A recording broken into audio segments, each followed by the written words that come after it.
تعالوا بقى النهارده نعمل فراخ مشوية. عايزه اقول لكم ان انتوا هتاكلوا عظمها قبل لحمها. والله والله لو عملتوها مش هتجيبوا اي فراخ مشويه من بره. طبعا من ألذ الوصفات اللي انا بحبها جدا. وعايزه اقول لكم ان احنا هنعمل معاها كمان فتة البطاطس الجميله دي ووجبه غدا متكامله. وكمان بتجديد وافكار جديده. عندنا هنا فرخه طبعا تجيبوها بالحجم اللي انتوا عايزينه وتكون مغسوله وطبعا ناشفه من كل السوائل اللي عندنا. طبعًا خلطة ماجي دي للمشويات من الحاجات الرهيبة جدًا اللي بتطلّع المشويات حلوة جدًا. عايزة أقول لكم إن أنا باستعملها جدًا وبتطلّع معايا نتيجة حلوة. طبعًا هنحط كيس عليها وهنحط طبعًا التوابل بتاعتنا اللي هي الملح وبهارات الفراخ. وعندنا هنا الخلطة دي عبارة عن معلقة باربيكيو ومعلقة كاتشب وبصل مفروم وتوم. وطبعًا التوم طبعًا التوم انا فرماه مع فلفل احمر وفلفل اخضر. وكمان حاطين معلقه دبس الرمان. عايزه اقول لكم ان الثلاث مكونات سواء الكاتشب مع الباربيكيو ودبس الرمان من الحاجات الرهيبه جدا اللي هتخلي الفراخ معاكم دايبه جدا وهيكون طعمها حلو ومختلف جدا. يعني هتكون زي الفراخ المشويه بتاعت بره، زي الفراخ السوري. لكن عايزه اقول لكم ان الخلطه الكاتشب مع الباربيكيو ودبس الرمان، صدقوني الفراخ المشويه من الحاجات الحلوه جدا. طبعًا هنخلط كل ده مع بعضه وهنتبّله كويس وهندعك بيه الفرخة بتاعتنا. وطبعًا هنكون حاطين عليه معلقة خل ومعلقة ليمون كبيرة.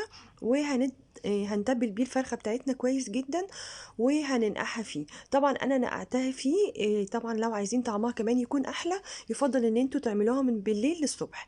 نيجي بقى للحاجة الأحلى كمان اللي هتخلّي طعمها حلو.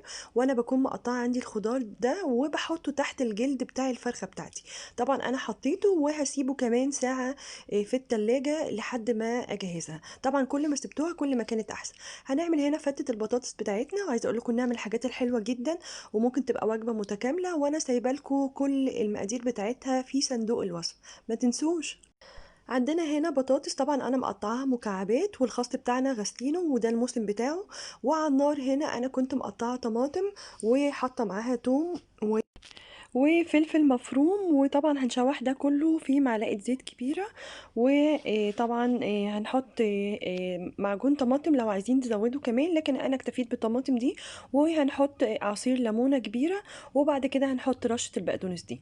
طبعًا هنكون في الوقت ده بنحمّر البطاطس بتاعتنا وهي كانت خلصت خلاص. وهنحضّر الصوص الزبادي بتاعنا، هو عبارة عن زبادي وهنحط عليه شوية شبت وبقدونس وعصير ليمونة كبيرة. طبعًا أنا سايبة لكم كل المقادير دي في صندوق الوصف. وطبعًا دي كانت الفرخة بتاعتنا بعد ما طلعت. عايزة أقول لكم إن هي كانت دايبة جدًا. واللي انتوا شايفينه في الطبق ده كانت المرقة اللي كانت باقية منها. طبعا انا دوبت معلقة دقيق صغيرة وحطيته على الصوص ده وعملته زي ما انتوا شايفين كده وبقى عندنا ديمي جليس جاهز. وطبعا فتة البطاطس بتاعتنا كنا محضرين العيش طبعا بعد ما خلصنا وحطيناها، حطينا الخس وبعد كده البطاطس بتاعتنا قلبناها في الخلطة اللي احنا عملناها. وبعد كده رصيناها وحطينا عليها صوص الزبادي والعيش.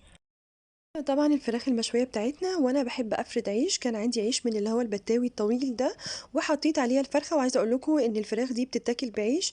طبعًا لو عايزين تعملوا رز أو مكرونة، لكن عايزة أقول لكم إنها من الحاجات الحلوة إن أنتم تاكلوها. وتاكلوا كل الخضار اللي إحنا حشينا بيه الجلد مع طبعًا الصوص اللذيذ ده وفتة البطاطس. طبعًا وجبة غدا طبعًا رهيبة جدًا ومختلفة، هتعجبكم جدًا. فتة البطاطس من الحاجات الجميلة أوي لو عملتوها. تعتبر وجبة رئيسية وتقدروا تعملوها لوحدها وهتعجبكم جدًا وهتكون مختلفة. طبعًا ما تنسوش تدعموني باشتراك في القناة ولايك وشير وتجربوا الوصفة. شكرًا لحضراتكم.